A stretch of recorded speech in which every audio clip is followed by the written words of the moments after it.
Hello students, I am Monica from Abhimanyu Career Point and today I am here with lecture number 1 of your chapter Metals and Non-Metals. This is chapter number 3 of your class 10th. In this chapter we are going to focus on metals, especially on metals and then on non-metals also. Firstly, we are going to discuss physical properties of metals and non-metals and then chemical properties, and using chemical properties we are going to make a reactivity series on the basis of all the chemical reactions. Even this reactivity series have been discussed in the chapter number 1. So we are going to, वहाँ पर हमने reactivity series पढ़ी थी, यहाँ पर हम reactivity series उसी reactivity series को बनाएंगे. उसके बाद हम क्या करेंगे, मेटल्स और नॉन मेटल्स को आपस में रिएक्ट करके कुछ कंपाउंड बनाएंगे और उन पर स्टडी करेंगे. And the last topic of this chapter is extraction of metal, कि नेचुरली हमें मेटल किस फॉर्म में मिल रहे हैं और हम उनमें से कैसे प्योर मेटल्स को एक्सट्रैक्ट करते हैं. This will be our topic. So firstly let's define metals in both ways, physically as well as chemically. दोनों तरीके से मेटल्स को डिफाइन कैसे किया जा सकता है. Clear? So if I define metal physically, so you can say metals are the elements which are very strong, can be bitten into sheets and can be drawn into thin wires, right? Non-metals, physically non-metals को आप define करोगे, these are not so strong, can't be bitten into thin sheets, cannot be drawn into thin wires, can exist as solid, liquid or gas, anything. These are the physical definitions of metals and non-metals. But now, let's discuss the chemical definition, which is very important. So, chemically, according to a rule named as octet rule, states that कि chemically उसकी property chemically define करने के लिए हमें उस element का atomic number पता होना चाहिए. For example, let's say I am taking an example of lithium which is having atomic number of 3. So let's draw it's Bohr model. It's first shall have 2 electrons and second shell have 1 electron in it. So according to octet rule, every element in this universe reacts to achieve stability. For example, देखो, अगर मैं अपनी हम सब की बात करूँ तो why we are studying? To get a job in future, to get stability in the future. तो similarly इन elements को भी वो stability चाहिए, और उनको वो stability कब मिलेगी, जब इनकी ये outer most shell, ये वैलेंस शेल कंप्लीट हो जाएगी. और इस वैलेंस शेल में तुम्हें पता है 8 इलेक्ट्रॉन होने चाहिए. वैलेंस शेल में कितने, फर्स्ट शेल में 2 इलेक्ट्रॉन आ सकते हैं, देन 8 ऐसे इलेक्ट्रॉन की आपने बोहर में पढ़ा हुआ है. ठीक है, तो यहाँ से अपने को क्लियर हो रहा है कि सेकेंड शेल में 8 इलेक्ट्रॉन हो, या फिर ये पूरी की पूरी सेकेंड शेल हो जाए, एक ही शेल रहे और वो स्टेबल हो जाएगा, राइट? तो मतलब ये क्या करे, अपना एक इलेक्ट्रॉन डोनेट कर दे, है ना. देखो 2 ऑप्शन है, या तो ये एक इलेक्ट्रॉन डोनेट कर दे या फिर 7 इलेक्ट्रॉन्स गेन कर ले, है ना. आपको देखने से ही पता चल रहा है कि एक इलेक्ट्रॉन डोनेट करना is much easier than 7 electrons लेने के, राइट? तो ये जो इलेक्ट्रॉन डोनेट करते हैं, ये जो इलेक्ट्रॉन रिलीज़ करते हैं, मतलब जिनके पास आउटर मोस्ट शेल में 4 या 4 से कम इलेक्ट्रॉन्स है, 4 से कम इलेक्ट्रॉन जिसमें भी होते हैं, उसको क्या करते हैं, इलेक्ट्रॉन डोनेट कर देते हैं. क्लियर? और उनको हम क्या कहते हैं, मेटल्स कहते हैं. जो इलेक्ट्रॉन डोनेट करते हैं मेटल होते हैं. तो we can define metals chemically as elements which donate electrons. Right? Now let's define non-metals chemically. Let's take any example of non-metal such as nitrogen having atomic number 7, मतलब पहली shell में 2 electron, दूसरी shell में 5 electron, 2, 3, 4 and 5. यार first shell में 2 electron है, दूसरी shell में 5 इलेक्ट्रॉन है. क्लियर. होने कितने चाहिए दूसरी शेल में? 8 इलेक्ट्रॉन. तो 2 ऑप्शन है, या तो ये 5 इलेक्ट्रॉन डोनेट कर दे या फिर ये 3 इलेक्ट्रॉन एक्सेप्ट कर ले. Right. So there are 2 options, either to donate 5 electrons or to accept 3 electrons, and you can easily depict कि 3 electron gain करना is easy. So it will gain 3 electrons in order to acquire stability. So we can define non-metals as the elements which accept or gain electrons to acquire stability. Right? These are the chemical definitions of metals and non-metals. तो आपको बच्चे पता है, जब भी कोई metal electron donate करता है या जब भी कोई नॉन मेटल इलेक्ट्रॉन एक्सेप्ट करता है, उनके ऊपर क्या आ जाते हैं? कुछ चार्जेस आ जाते हैं. जैसे मेटल के ऊपर पॉजिटिव चार्ज आ जाता है और मेटल क्या बन जाता है? कैटायन बन जाता है. नॉन मेटल जब इलेक्ट्रॉन एक्सेप्ट करता है, नेगेटिव चार्ज आ जाता है और एनायन बन जाता है.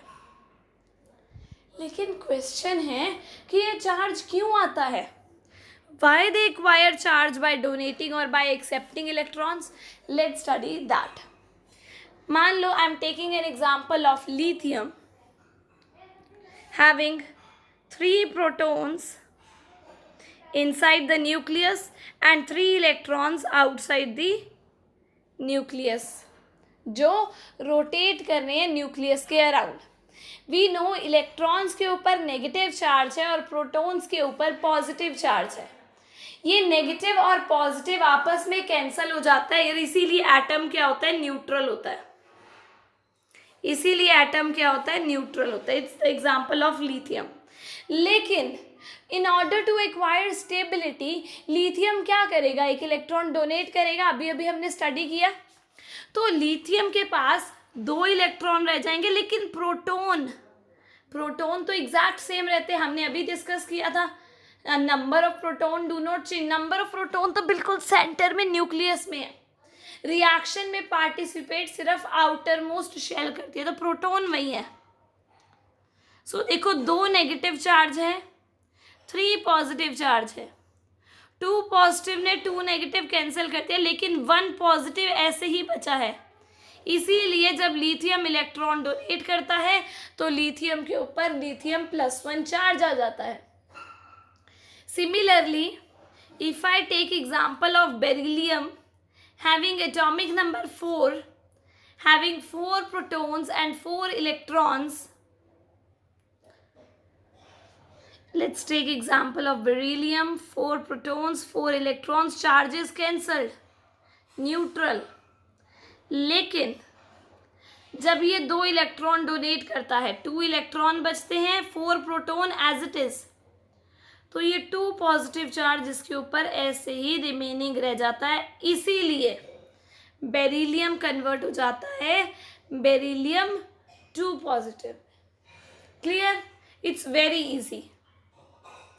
जितने इलेक्ट्रॉन देगा उतना पॉजिटिव चार्ज बड़ा होगा और इसीलिए उतना ही पॉजिटिव चार्ज आ जाएगा. Okay, this was about metals. Now let's discuss about non metals. Let's take example of fluorine having atomic number 9, thus 9 protons and 9 electrons. Charge is cancelled, it's neutral. But इसकी पहली shell में 2 electron है, दूसरी shell में 7 electrons है. तो to acquire stability it will accept 1 electron and it will become 9 protons and 10 electrons. एक electron, एक नेगेटिव चार्ज ज़्यादा है, तो it will become F negative. So that is why anion got negative charge, क्योंकि electron ले रहे हैं और इलेक्ट्रॉन के ऊपर नेगेटिव चार्ज होता है. Clear? I hope that will be clear to you. अब हम नेक्स्ट टॉपिक पे चलते हैं अपने, दैट इज़ फिजिकल प्रॉपर्टीज। अब हमने फिजिकल डेफिनेशन, केमिकल डेफिनेशन कर ली है मेटल्स एंड नॉन मेटल्स की। अब फिजिकल प्रॉपर्टीज पे चलते हैं। सो फर्स्टली मेटल्स की, मेटल्स आर लस्ट्रस। लस्ट्रस मतलब शाइनी होते। यस, हमारे यहाँ एल्यूमिनियम फॉयल होती है जो, जिसमें खाना रैप करते हैं। आयरन, या that is also shiny. Mercury is shiny. Gold, silver, all are shiny. Metals are generally hard. आप देखो आयरन हार्ड है, कॉपर की जो वायर्स हैं हार्ड है। तो मेटल्स जनरली क्या होते हैं? Hard. But exceptions are there. मतलब जनरली तो मैं कह सकती हूँ कि ऑलमोस्ट सारे मेटल्स हार्ड है, लेकिन कुछ ऐसे भी हैं जो इतने हार्ड नहीं है, जैसे कि सोडियम और potassium. They can be even cut with knife. वो इतने स्ट्रॉन्ग, मतलब स्ट्रॉन्ग तो है, मेटल तो स्ट्रॉन्ग है, पर इतने हार्ड नहीं है। They are not that hard, तो they can be cut with knife.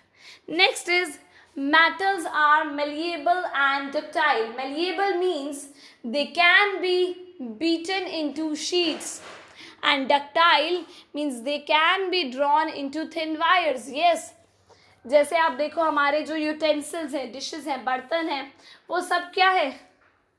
इन्हीं मेटल से मिलकर बने हैं। डक्टाइल हमारे ऑर्नामेंट्स वगैरह में, या जो कॉपर की वायर्स होते हैं, वायरिंग है घर पे इलेक्ट्रिसिटी के लिए, वो क्या है? डक्टिलिटी प्रॉपर्टी की वजह से है। Then metals are good conductor of heat. Yes, good conductor of heat मतलब जब हम घर पे खाना बनाते हैं, यू कैन सी, अगर हमने किसी चीज़ को, जैसे हमारा स्पैचुला होता है किचन में, if I am taking a steel spatula, तो उसको एक साइड से गर्म होता है, लेकिन जहाँ पे उसका हैंडल है वो भी अपने आप गर्म हो जाता है। वो कैसे? हीट तो हमने आगे से किया था, हीट कंडक्ट होके, कंडक्ट मतलब पासेज, अलाउ टू पास, तो वहाँ से पास होके हीट हैंडल तक आ जाती है। Then good conductor of electricity. Yes, copper wires, that is why they are used in wires ना, they all are good conductor of electricity, and silver is the best conductor of electricity. Metals are sonorous. Yes, metals जो होते हैं क्या होते हैं? Sonorous है, मतलब sound producing है। Exactly that is why brass के जो हमारे यहाँ बेल्स लगी होती है टेम्पल्स में, है ना, they are made up of metals. एक और है यहाँ पर, मेटल्स आर सॉलिड्स जनरली, लेकिन एक मेटल है जो लिक्विड है। You all know that is, yes, that is mercury.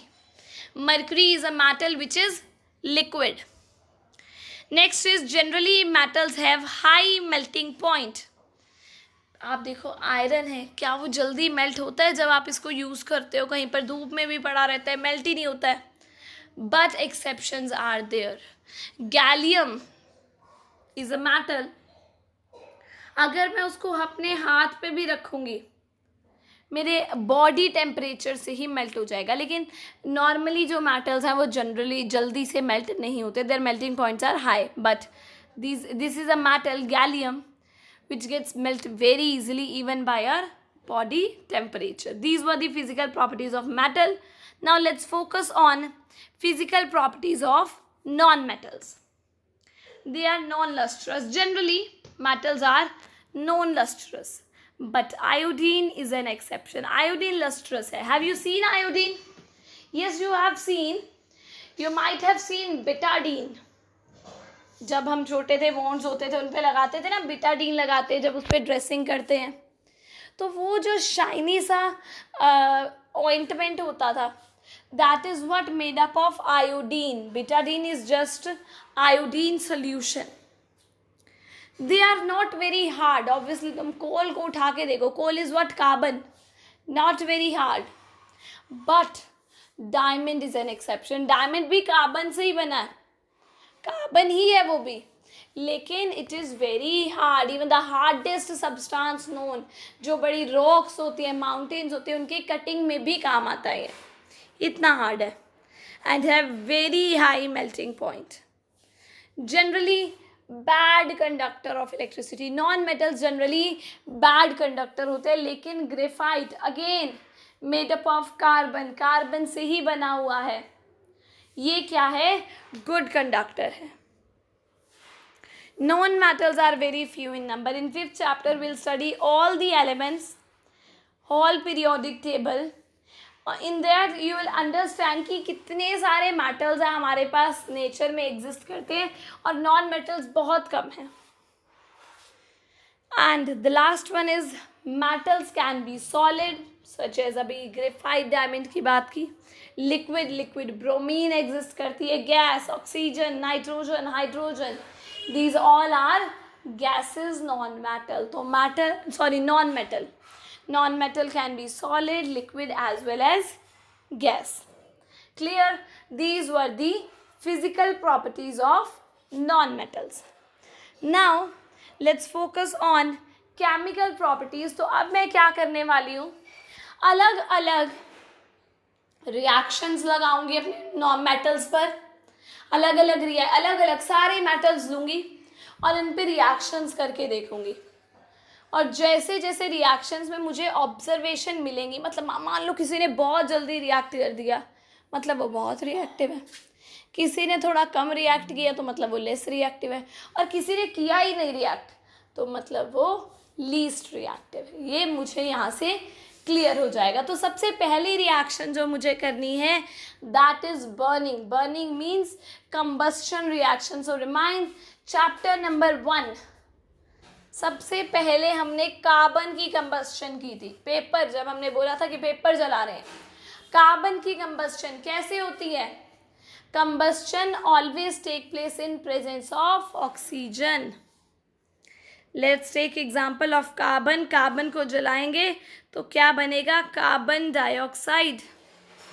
एक और रिएक्शन की थी हमने फर्स्ट चैप्टर में, मैग्नीशियम रिबन जलाया था. जलाया मतलब कंबस्शन, मतलब ऑक्सीजन के साथ रिएक्शन, और क्या बन गया उसका, ऑक्साइड बन गया. राइट. तो हमारे को कंबस्शन रिएक्शन में प्रोडक्ट पता है कि किसी को भी जलाऊंगी मतलब उसकी ऑक्सीजन के साथ रिएक्शन करूंगी तो उसका ऑक्साइड बन जाएगा. क्लियर.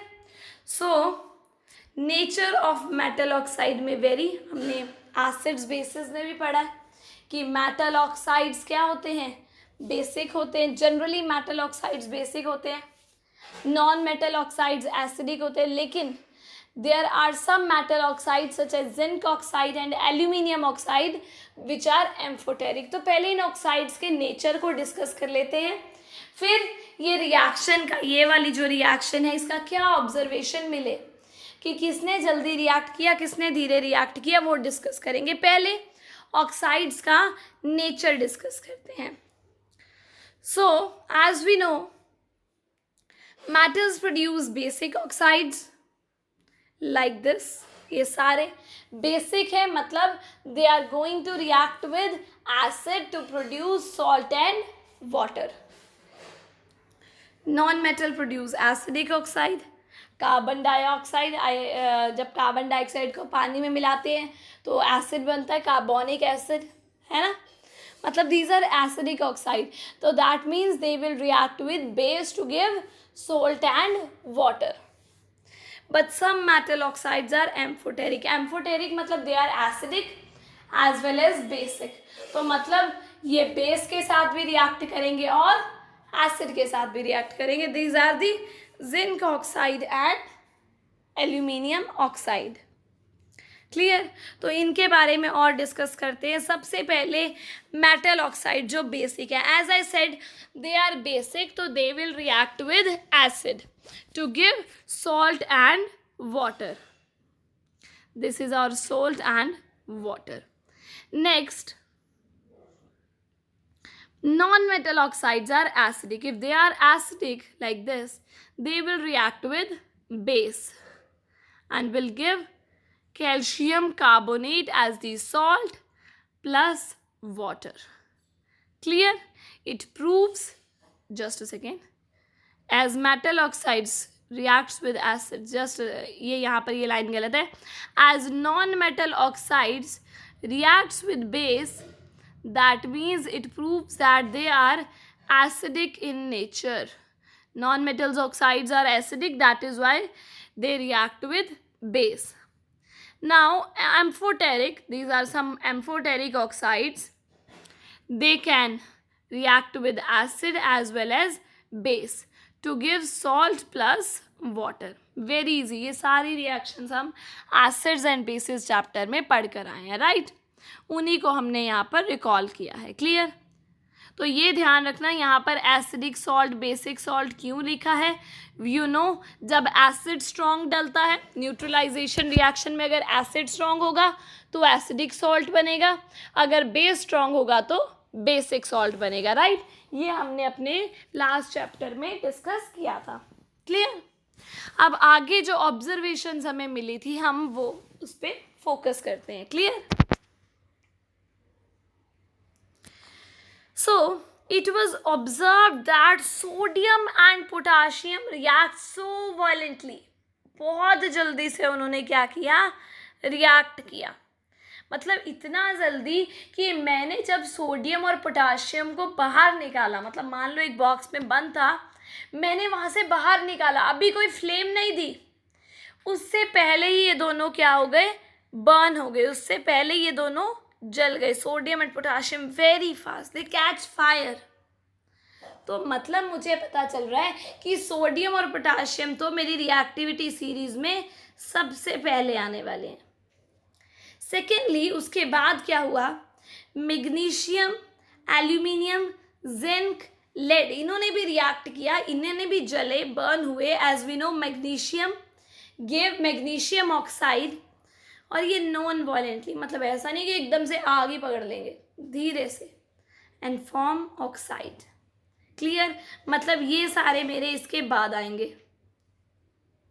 थर्डली, आयरन को जब मैंने पूरा का पूरा एक आयरन पीस लिया और उसको जलाने की कोशिश की, नहीं हो पाया.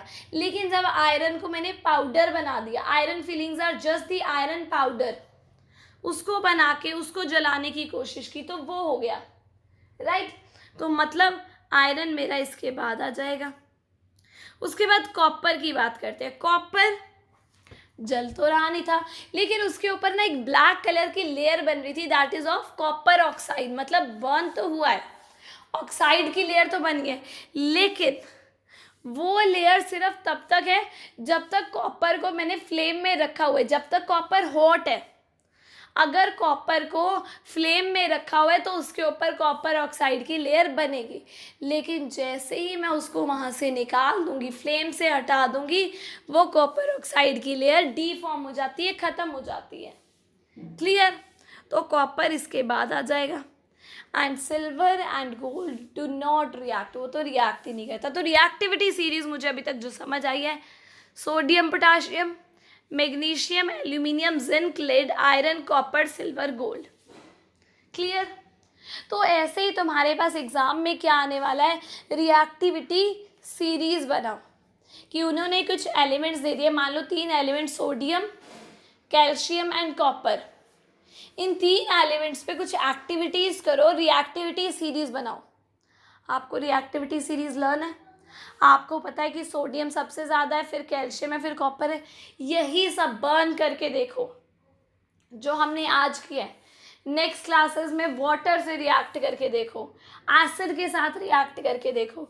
तो जो ऑब्जर्वेशंस मिलेंगी, हमें पता है कि सोडियम बहुत जल्दी करेगा, कैल्शियम थोड़ा धीरे से करेगा, और कॉपर बहुत ही धीरे से करेगा.